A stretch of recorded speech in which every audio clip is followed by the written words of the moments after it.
What's up, guys? Welcome to Daily Dose of Reddit. This is your host that does not understand why people like adding eggs to things. I like eggs, don't get me wrong. I appreciate what an egg can do, but why do you add eggs to things? They don't add flavor, they don't add texture, they're just mush when you add them to stuff. They don't offer anything. Zach, and today's subreddit is r/IDontWorkHereLady. And I'm not talking like a cake or something, I'm saying like where you can clearly see the eggs were added to it.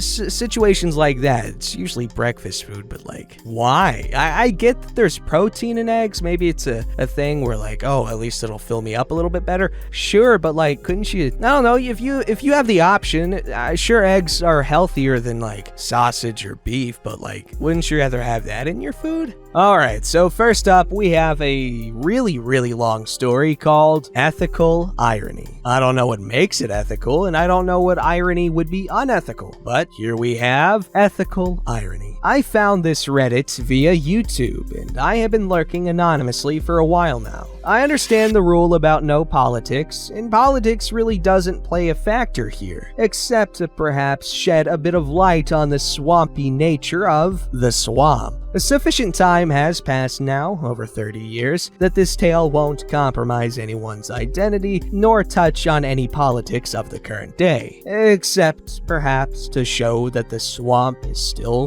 the swamp, and that yes, Virginia, there really is a swampa clause. Background. In the mid-1990s, I worked for the U.S. Government Printing Office, now the U.S. Government Publishing Office. I began work there as a journeyman printer proofreader. GPO was one of the few agencies that had trade unions: printcraft, bindery, bookbinding, pressman, etc. It is also one of the few non-appropriated agencies, that is, does not get its budget directly from Congress, but rather from providing printing services for the United States government paid from their individual print budgets and providing the public with print and electronic versions of government publications. It was, at the time, the largest printing plant in the world and was the emerging world leader in large-scale electronic publishing technology. That took so many tries to say right. At that time, I had already worked in trade there for 8 years, but had provisionally transitioned to a white-collar position assigned to the office of production manager while I waited for an opening in their development division, creating and implementing technologies to convert ink-on-paper archiving to electronic archives, and direct-to-press printing publishing and the newly emerging internet. A topic for a later post, perhaps, because I actually knew what a computer was and how programming was done. The office had a congressional liaison section that catered to the print and publishing needs of Congress. The office not only tracked jobs through the plant, but did troubleshooting and, when needed, direct liaison. Long story short, they needed someone familiar with a certain in-progress job to coordinate the House printing services for the production of the House Ethics Manual, HEM, basically a guide for House members and their staffs on what was and what was not acceptable for them to do in performance of their congressional duties. Volume 1 covered all the laws, statutes, House rules, and Volume 2 was filled with examples of the various aspects spelled out in Volume 1. Because of my unique qualifications, I was asked if I would be willing to liaise with HPS for that, and other projects up on Capitol Hill. Sure, why not? A change of pace is always welcome in the chaotic world of tight deadlines. Cast of characters. Oh boy, okay.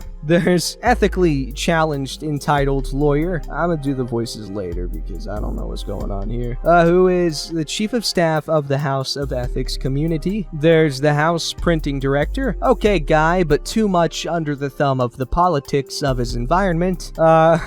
Columbia Typographic 101 union representative. Blue collar printer proofreader and the union shop steward. Big Red. Nom de plume of GPO's night production manager. We had butted heads a few times. Hey, he was Irish and no beaver sausage, as was I, about a technical and procedural issue here and there, but respected each other as being non-beaver sausage people focused on getting the job done on time and in the most efficient manner. Plus, we were both damned good at our jobs, but he was my boss. I knew it, he knew it, and no overall issues, and more than a fair bit of respect for one another. Public Printer, the current administration's politically appointed head of GPO. In other words, a political hack whose daddy owned a publishing business but wouldn't know Helvetica from Garamond or the contents of the US government style manual even if he read it. Essentially, the production managers actually ran GPO print and publishing operations. Me, US GPO liaison to HPS, journeyman printer proofreader, not at trade, and known in-house at GPO as Rambo, because someone was in the army once upon a time and has a zero-tolerance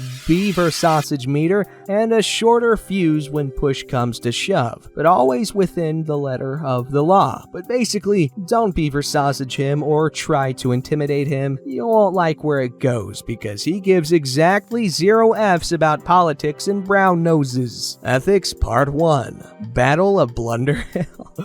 Nice. The first few months went extremely well. Volume 1 of the HEM was accomplished on time and even under budget, something appreciated by the house printing director since it made him look good. Several other ongoing projects were similarly accomplished. I got to work in a quiet, fairly posh office on Capitol Hill, albeit buried in basement bowels of the sprawling maze of tunnels under the Capitol and its House and Senate buildings. During the pre-production phase of HEM1, things went along without issue, and I had distant interaction with the actual committee staff mainly via marked up manuscripts and various minor questions on typography and layout. HEM1 went into production and was printed. Now it was time to begin production of HEM2. Again, at first, things went swimmingly. Various drafts came and went, marked up by yours truly, and revised according to the US GPO style manual. A few minor clerical interactions to the staff to explain why so-and-so was revised to this-and-so. Typical pre-production. And again, things were ahead of schedule and under budget. House printing director was happier than a clam that missed the chowder bowl. His reputation as an efficient manager was acknowledged on many occasions during that time frame. And to his credit, he was efficient. Just that house printing director had a backbone made of overcooked spaghetti.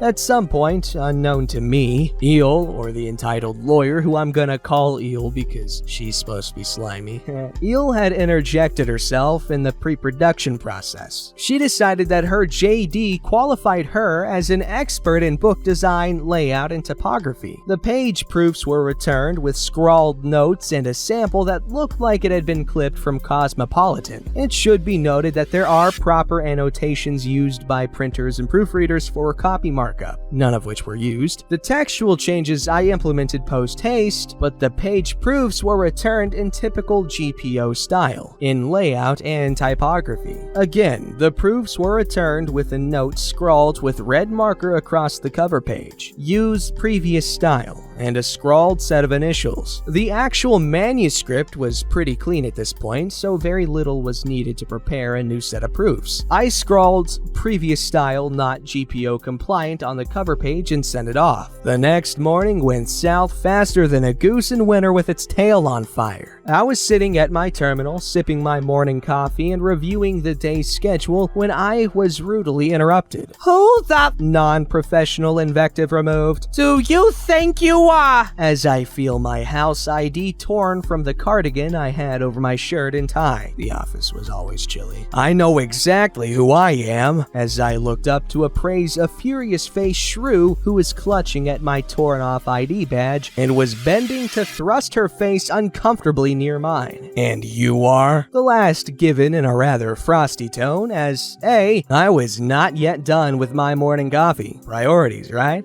B, she was exceedingly exceedingly hostile and invading what I consider to be my personal space. C. Her snatching of the badge had snagged and ruined my rather expensive cardigan. And D. That's not how interactions in HPS or GPO are done. I am Eel, Chief of Staff of the House Ethics Community. How dare you? Having survived more than one actual combat-related ambush, her demeanor, proximity, or words did not fluster me a whole lot. I replied sternly, but still politely, "Dare what, miss?" "Change my manuscript." Normally, any disagreements on almost all matters are passed on through the proper channels. That is, she should have voiced her displeasure to either the office manager of HPS or, given her position, to the director himself. She had absolutely zero business in this back office work environment and absolutely zero business conducting herself in violation of HEM1. Not GPO style, miss. If you have issue, at this time, having been frantically informed by the office manager, director enters in stage left, eyes wide in horror. Eel, now screeching like a puma in heat, "I will have you fired, you!" Insert more invective, perhaps suited to bar brawls, but certainly not Capitol Hill. Director stammering, eyes blinking like a spastic semaphore. What's going on? "I want this insufferable!" Insert more decidingly unprofessional invective. "Fired and escorted from the hill!" Director could only flap his lips and make incoherent gurgles in his throat. I reach under my snagged cardigan and withdraw my GPO ID on its lanyard. "Miss, I work for GPO and you can't fire me." I looked at Director and reached down, turning the power off to the PC. "I am terminating my details to HPS. I'll be off to GPO now." "I am not done with you." "Perhaps not, miss, but I am entirely done with you." I gathered up my coffee mug, ejected the 3.5-inch floppy, the one with the entire project stored on it, from its drive and slid it into my pocket. "I did not give you permission to leave." "Ma'am, I do not need your permission." I left at a leisurely pace. Unfortunately, I'm not good at whistling, else I would have as I sauntered out and headed back to GPO. Neither director nor the stunned Eel said anything. Ethics. Part